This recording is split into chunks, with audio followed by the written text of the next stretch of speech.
Human rights due diligence is a great lens. No matter where you use it, no matter if you look into your own operations or in your value chain, the human rights due diligence process immediately shows where you have gaps.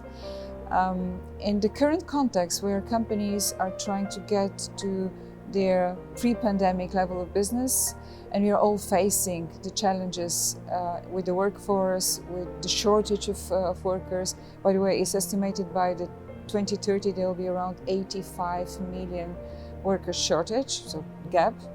The implementation of human rights due diligence helps us to become better employers.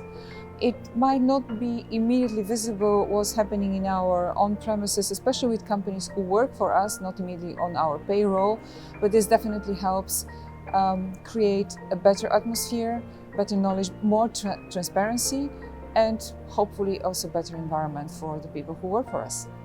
Fundamental human rights due diligence is the foundation of any human rights program.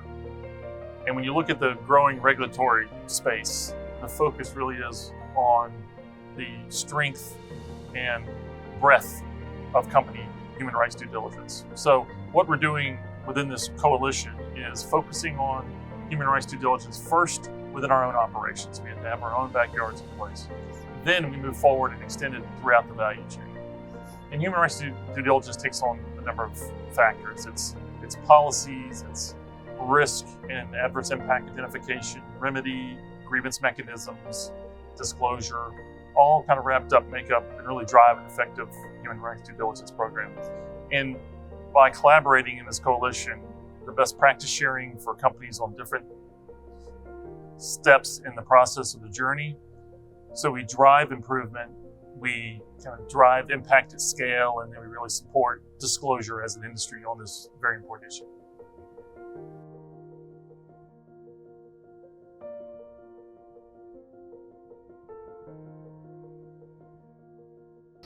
When you talk sustainability or ESG, I think the focus, especially in the last years, and it still remains very much on the E, on the environmental side. With new regulations coming around social, about human rights, about forced labor, the role of the chief sustainability officers and our teams, of course, is to help organizations to connect the dots better. Because social is not so easy to be understood, and you have an important role to play when you connect your human resource people, your supply chain teams, your procurement function. I think the chief sustainability officers and the teams who work on sustainability together with the commercial functions have this role to really connect the dots. It's actually a very exciting time for us.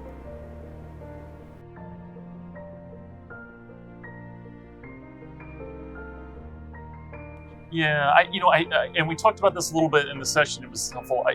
I think it's naturally happening. I think the focus is really, some people saying S is the new E. The focus is now so much more significantly on the S. And I almost, having them as separate environmental and social sometimes undermines the drive to bring them together. Because I view them all as sustainability. When I say the word sustainability, I think of it in environmental and social context. And I think that's where we, as an industry, have to be. The impact of our operations has to be looked through one lens collectively that brings both into play. And I think you're seeing this through investor focus on the social space, consumer focus, and then, as we mentioned, the regulatory focus. So I think naturally this topic is coming to the forefront. And whereas environmental is probably something that's a little easier to measure and understand, the human rights space is becoming better understood and kind of slowly becoming measured in a more deliberate way.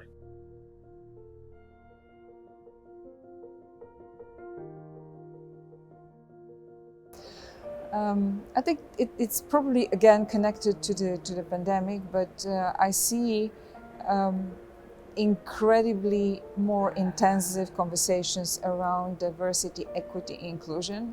It's around 5-6 times more CEOs talking about that. Obviously, it's very present, and in different geographies has also different dimensions, but it's there to stay. Clearly, this is the expectation of the workforce. Another dimension which I believe is more and more visible is the skill set which the workers need to have. So much more tech, much more digitally advanced. So this is a skill set which needs to be developed.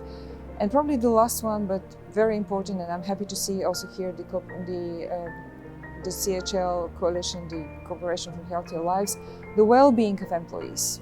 Well-being of employees has now such high importance that will be a critical element of employer differentiation, but also engagement for employees, and we know we want engaged employees. Yeah, I think this is a fascinating space that's continually evolving. I think a number of issues are getting focused on.